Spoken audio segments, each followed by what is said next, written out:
3A का question number 6 question को हम लोग करने जा रहे हैं। छठवें क्वेश्चन का सेकंड पार्ट करने जा रहे हैं। क्या रहा है आपका x माइनस वाई बराबर 8 समीकरण नंबर 1 और आपका क्या है 3x माइनस 3y बराबर कितना है 16 समीकरण नंबर 2। देखो इसमें सवाल में बोला क्या, पहले ध्यान से समझो आप। पर निम्न रैखिक समीकरणों के युग्मों में से कौन से युग्म संगत या असंगत है? यदि संगत है तो क्या करो, ग्राफी विधि से हल करो। मतलब पहले ही बोल दिया कि पहले दोनों समीकरण को देखो और उनसे पता करो कि क्या संगत है या असंगत। अगर संगत होगा तभी ग्राफ पे हमें क्या करना है, प्लॉट करना। अगर संगत नहीं होगा तो प्लॉट नहीं करना है। अगर हो सकता नीचे करेंगे, अगर संगत नहीं हो रहा तो तभी आप लोग कर रहे हो, इसीलिए मैटर फंस रहा होगा। संगत होगा बोला ना यहाँ पे भाई, बोला ना कि यदि संगत है तब ग्राफ विधि द्वारा उसे क्या करो, प्लॉट। अब मेरा क्वेश्चन समझ में आया? देखो ध्यान से एकदम। तो पहली बात तो अभी देखो इसमें पूछ रहा था ना, आप अपने को पूरी तरह से तैयार रखो। ये जरूरी नहीं कि बस तुम्हें पता चल गया 2 पॉइंट पे काटेगा तो एक क्या होगा, एक हल या फिर अद्वितीय हल होगा। अब पता नहीं संगत असंगत क्या होता है, समांतर या फिर एक दूसरे के ऊपर ओवरलैप करा तो उसको पता नहीं है तो फिर समस्या हो जाएगी। तो चलो पहले इस समीकरण को बताओ। क्या आप ऐसे लिख सकते हो x माइनस वाई माइनस 8 बराबर 0। यहाँ से 3x माइनस 3y माइनस 16 बराबर 0। इतनी बात समझ में आ गई? तो देखो यहाँ से आप इसको तुलना करो पहले समीकरण 1 से। यहाँ से बताओ a1 कितना 1, b1 माइनस 1 और c1। देखो बोलते समय अगर जिसको नहीं समझ में आ रहा समझ उसको नहीं आ रहा है। जैसे a1 a2 b1 b2 c1 c2 सबको आता है, लेकिन जब लिखो a1 अपन a2 b1 अपन b2 तो खुद ही देखो फील हो जाता है, पता चल जाता है कि हमें नहीं आ रहा है। लेकिन बगलिया वाला सुन के उसमें हाँ तुम भी बोलते हो, तो बोलेगा b1 अपन b2 तुम भी बोलो b1 अपन b2, लेकिन पता चल जाता है कि हमें यहाँ वो नहीं रहा। इसलिए तुम तैयार करना। a2 का मान बोलो 3, b2 माइनस 3 और c2 माइनस 16 सिंबल के साथ। तो बोलो a1 अपान a2 का मान 1 बटा और b1 बटा b2 का मान माइनस 1 बटा माइनस 3 मतलब 1 बटा 3 होगा। और c1 बटा c2 का मान माइनस 8 बटा माइनस 16। बढ़िया। क्या ये कौन सा संपाती है या नहीं? अब आप लोग बताओ। कुछ और बोल रहा है, बोलो। संगत असंगत 2 पढ़े थे। अच्छा संगत असंगत पहले समझ लेते हैं। संगत और असंगत में क्या पढ़े थे? संगत कब होता था आप लोग बताओ? जब कोई एक हल या अनेक। हम आपको पढ़ाए थे कि संगत असंगत और बोले भी थे। देखो ध्यान देना, कंफ्यूज मत होना। संगत और असंगत में ये बताया गया था कि संगत कब होगा, चाहे जितना भी हल मिले लेकिन हल मिलना चाहिए। कंफ्यूज मत होना। संपाती असंपाती और संगत असंगत में, संगत और असंगत में एक हल होगा तब वो संगत, और अनेक हल होगा तब या क्या होगा, मतलब इनफाइनाइट हल, तो वो भी क्या होगा, संगत। मतलब हल मिल रहा है ना, चाहे एक मिले चाहे अनंत मिल रहा है कि नहीं मिला, तो क्या होगा, संगत। अब कोई हल नहीं मिलेगा तो असंगत। अब बताओ संपाती और असंपाती में क्या कंडीशन है? चलो भाई कृष्णा कुमार बताओ। संगत असंगत तो हो गया, संपाती और असंपाती के लिए कंडीशन क्या पड़ेगा? खड़े हो जाओ। संपाती कब होगा, असंपाती कब होगा?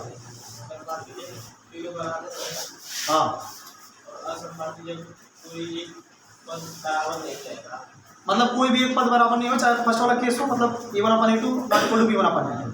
इनकी बात सभी लोग सुने, बैठ जाओ। सुने कि नहीं? संगत असंगत और संपाती दिमाग से अलग अलग करके एकदम क्लियर कर लेना। संगत असंगत में क्या होगा, जब एक हल हो चाहे अनेक हल हो, और दूसरे में तो भाई एक का बच्चा मतलब कोई हल नहीं होगा। और अभी संपाती और संपाती की बात कब करें? संपाती तब होगा जब तीनों क्या होगा, और जब उसके अलावा दूठो बचा, मतलब दूठो बचा ना, तीनों जब बराबर है तो हो गया।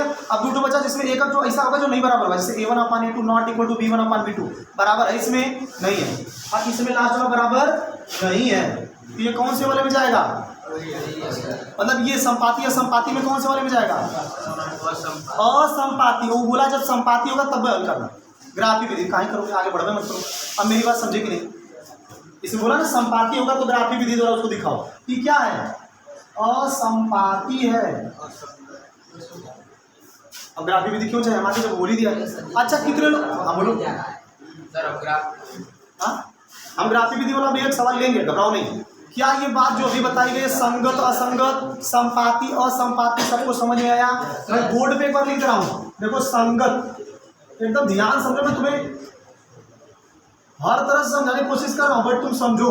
संगत असंगत, संगत कहता है हल होना चाहिए, हल होना चाहिए मतलब सर क्या हल होना चाहिए का मतलब क्या? चाहे एक हल हो चाहे अनेक हल हो, हल तो है ना, इसमें कोई हल नहीं होगा, कोई हल नहीं। मतलब कोई हल नहीं का मतलब क्या? मतलब एक को हल नहीं मिले, जब दोनों एक दूसरे के समानता चाहे कोई हल मिलेगा नहीं। अब आ जाओ, क्या संगत असंगत समझ गए? संपाति असंपाति, असंपाति।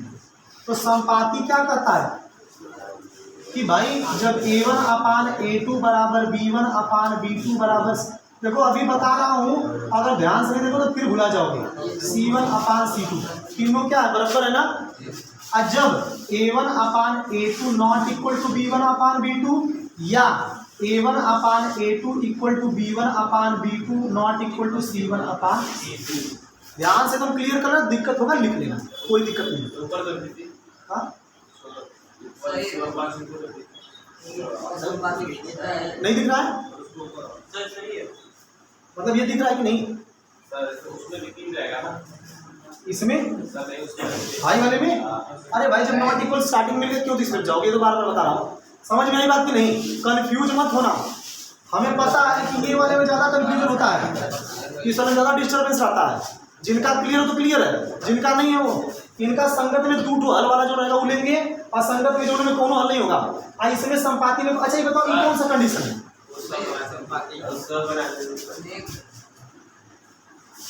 चलो तो जाके असंपाति। अब कोई डाउट है इसमें? क्या है इसमें? हाई वाला कौन सा होता है बताओ? और ये असंपाति, ये और ये। इसमें तो एक बार तुम्हें ज्यादा दिक्कत हो, जब हल होगा तो क्या संगत, तब उसके साथ संगत हो, अब कोई हल नहीं होगा तो संगत। इसमें संपाति में जब मतलब इसका कंडीशन अगर इससे थोड़ी देर के लिए सोचो, जब हाई वाले को इससे मिलाओ तो हाई वाले इसमें कौन सा वाले में? कोई हल वाले में नहीं जा रहा है, कोई हल वाले में जा रहा है, तो कोई हल वाले में क्या असंगत है, इसका क्या होगा? संपाति होगा। मतलब देखो तुम्हें चाहे जैसे क्लियर हो जाए भाई, सीधी बात है। हो सकता है तुम अपने अलग तरीके से इसको याद करने का तरीका लगाओ, सबका याद करने का तरीका अलग अलग होता है। अब हम इसको करेंगे ऐसे याद करो, बस चाहे जैसे भी दिमाग में बिठाना याद कर लेना, क्योंकि तुमसे पूछेगा चाहे जैसे घुमा के बोर्ड में पूछेगा।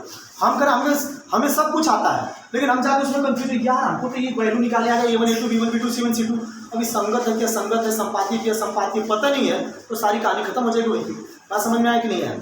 एक बार हम बता रहे हैं कि आप सभी लोग पहले तो ग्राफ सब लोग ले लो, ग्राफ लेकर के पेंसिल से बनाना, कहीं गलत होगा फिर मिटा देना। अब ग्राफ ऐसा नहीं कि लेकर मिटा दो, जो गलत होगा फिर दूसरे पन्ने पे जाओ, लेकर के मिटा के बनाओ, ग्राफ वाला क्लियर कर लो। उसके बाद ग्राफ क्लियर हो जाए तो इसके आगे ये एक्सरसाइज के बाद ग्राफ नहीं मिलेगा, ई प्रश्नावली के बाद आपको ग्राफ नहीं मिलेगा, फिर मिलेगा क्या? केवल सवाल लगाना है। इसी में ग्राफ क्लियर करके फिर आगे वाले में जाओगे नहीं मिलेगा। इसी के जस्ट बाद अब जब जैसे आगे बढ़ोगे सब सवाल मिलेगा, ठीक है? तो ग्राफ वाले को एक बार सभी लोग देखो, जो लोग लगाए हमको लग रहा है बस एक लोग दिखाए, बाकी सभी लोग कल ग्राफ पे हम तुम्हें देखो इतना दे देना फ्री हो जाओ कि कम से कम 2 ग्राफ वाले सवाल तो ग्राफ पे लगाई क्या हो। बाकी जितना सवाल लगाने वाला है, जैसे पहला आफ्ताब वाला पूरा लगा दो, जिसका लगा उसका अपना आगे ट्राई करें, समझ में बात नहीं है। दूसरा सब्जेक्ट पढ़ो, हमें उससे दिक्कत नहीं है कि हमारा ही लगाओ, तुम्हारा अगर हो गया तुम्हें क्लियर हो गया तुम दूसरा लगाओ। आफ्ताब वाला लगाओ, हम तुम्हें बता दे रहे हैं। यहाँ से मैं सबका कल चेक करूँगा जितने लोग आज पढ़े थे। 1 2 3 4 का 2 पार्ट है, ये 5 और 6 और 7 मैं फिर से बता दूँ।